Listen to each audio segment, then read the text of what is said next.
Hello everyone, welcome back to Sydney and Starlet, and if you're new here, welcome, enjoy the videos. So today me and Sydney are going to be reading a Disney's Brother Bear storybook. So let's begin.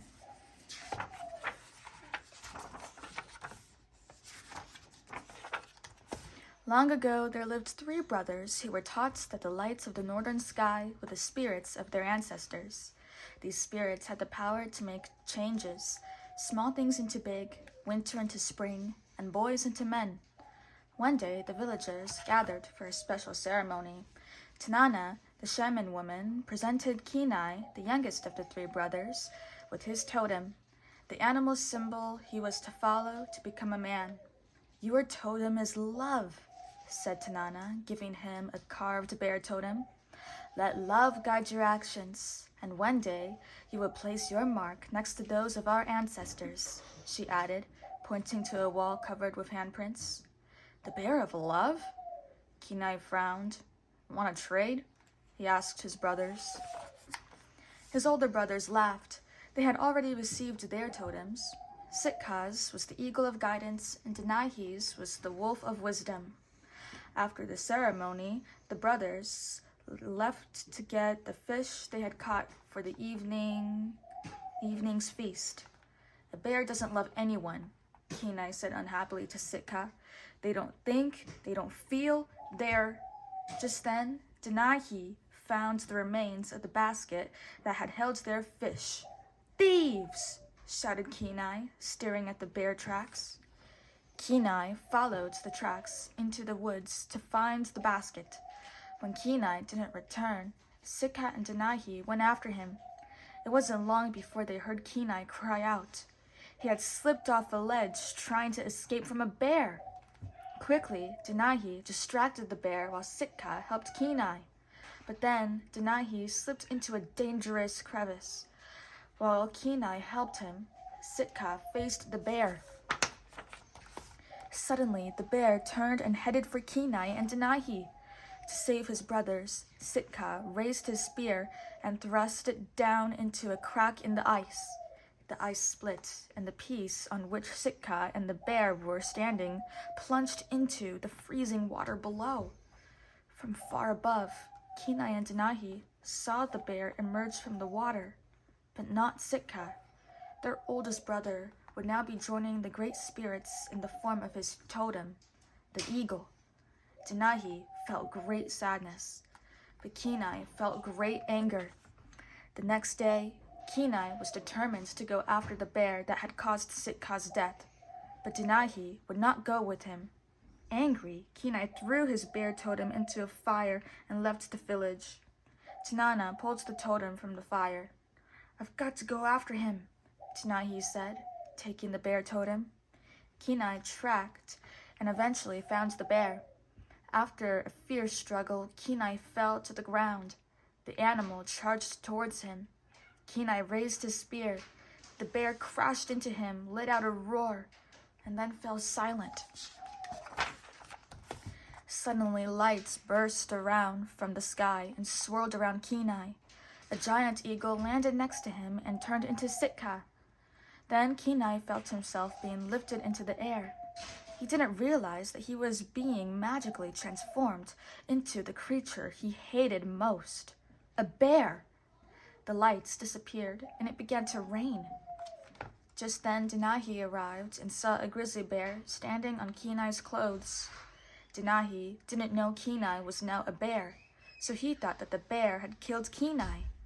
Before he could react, a bolt of lightning sent the bear tumbling into the river below. Kenai was swept away. Now it was Denahi's turn to want revenge. He tied Kenai's bear totem to his spear and began to track the bear. When Kenai opened his eyes the next morning, Tanana was leaning over him. Kenai spoke to her excitedly, telling her all that had happened to him, but all Tanana could hear were growls. "Kenai, I don't speak bear," said the wise woman. Kenai didn't understand. Then he looked into the river at his reflection. "No!" he shouted.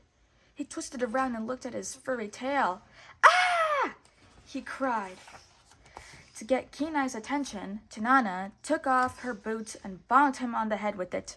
Listen to me. Sitka did this, said Tanana. Take it up with your brother's spirit.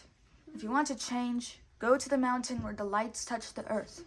He'll help you make up for what you've done wrong. Kenai was shocked. But I didn't do anything wrong, he began, but Tanana had already disappeared.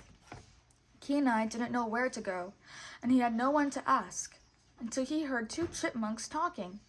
Kenai was surprised he could understand them.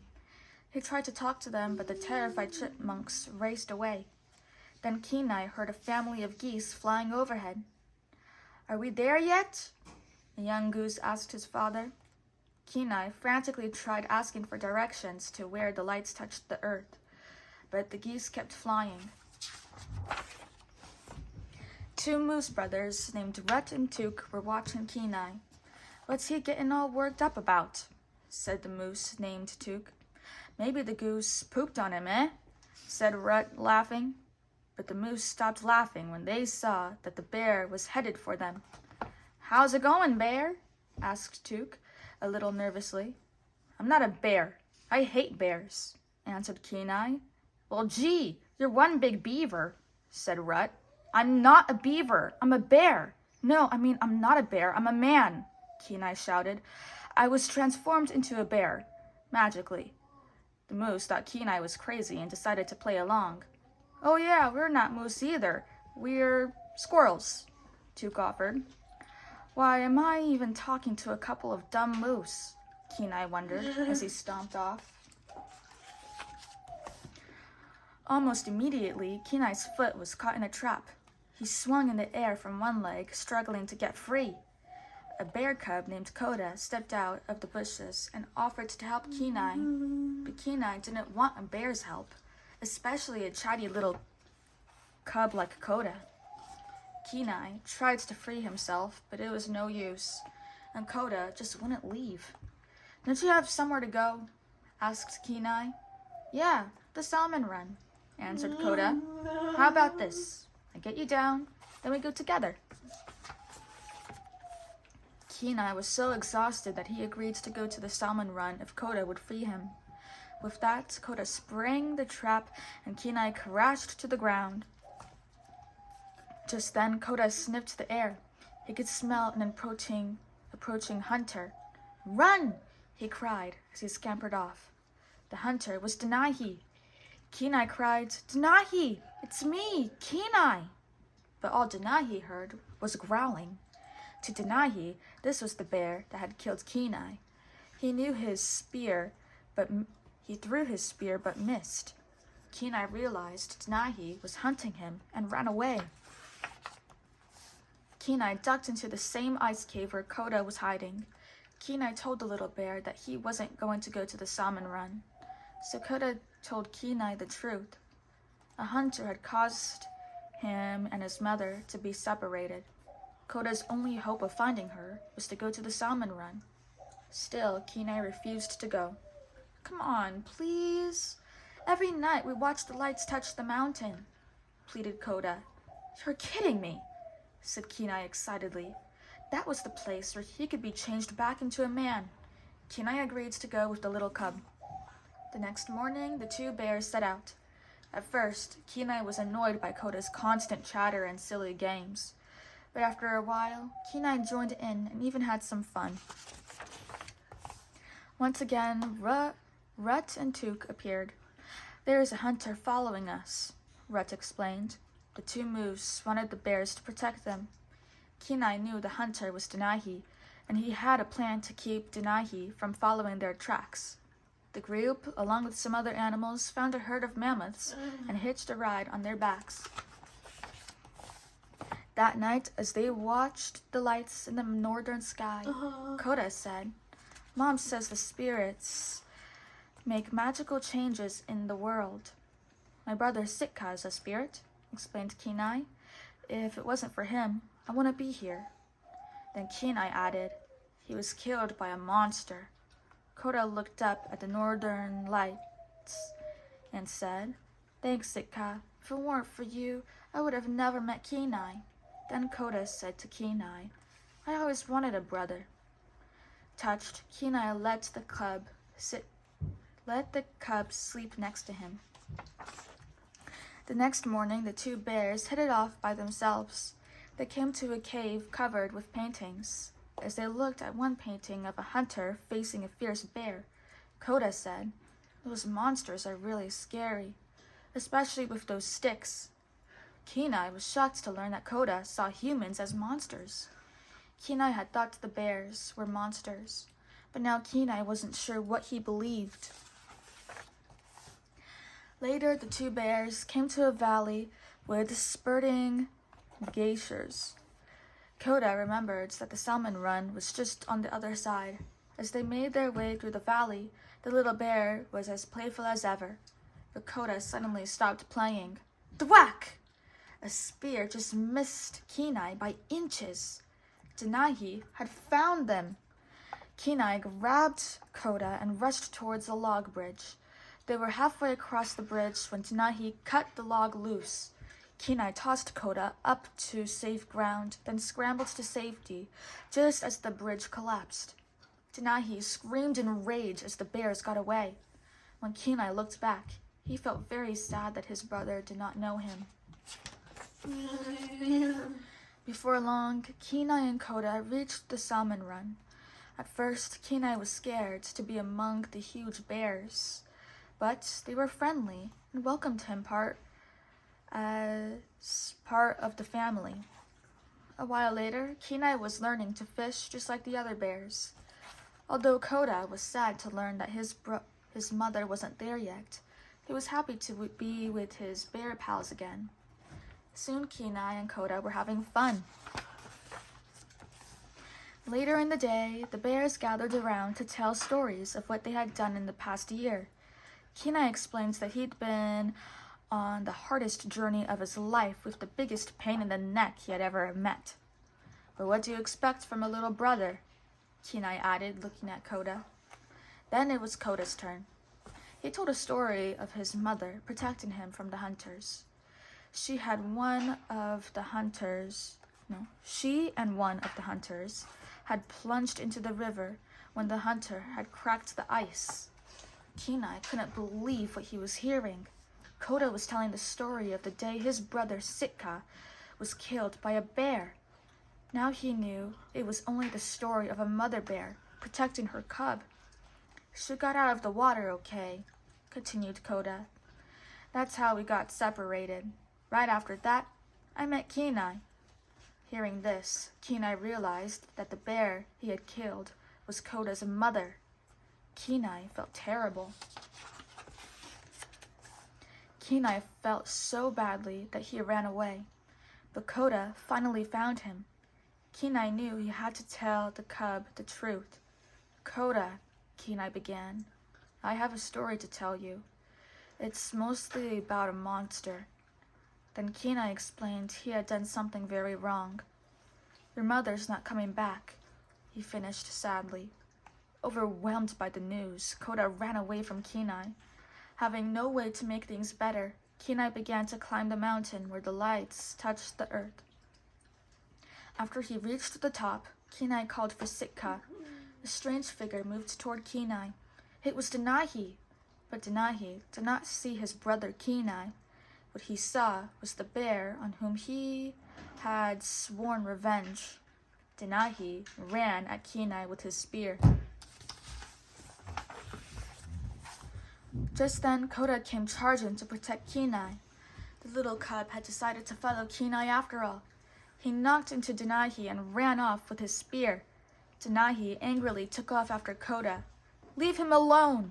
roared Kenai, risking his own life to protect Koda. Suddenly, there was a large flash of light.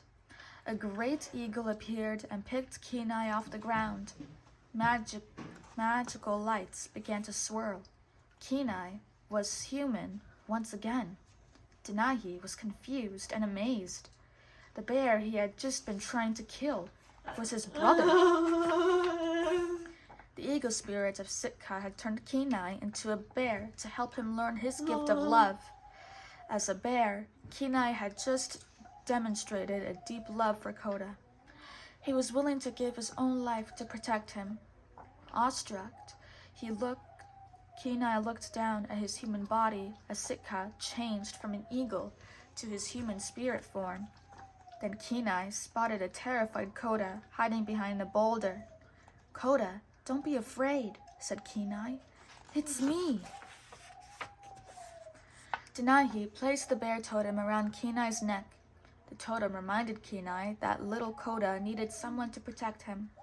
"He needs me," Kenai explained to his brothers. He wanted to be a bear again.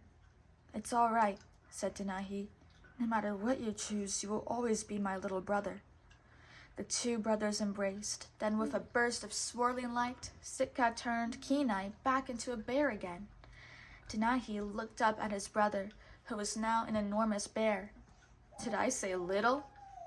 Then Kenai, Denahi, and Koda watched the sky as Sitka turned into an eagle and flew back into the magical lights to join the great spirits.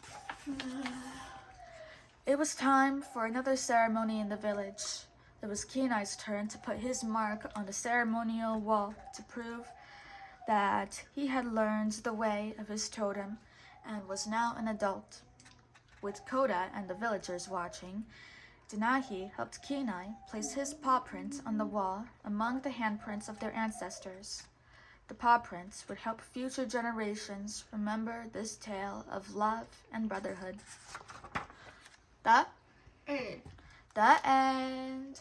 So that is it for today, everyone. Really hope you all enjoyed it. I'll see you all next time. Bye-bye. Bye-bye. Pick out your favorite page.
This one? This is your favorite page? It's a good choice. Who's your favorite character? D. It's E. You're trying to spell something. What's your favorite character? You don't have one? Okay. Bye-bye.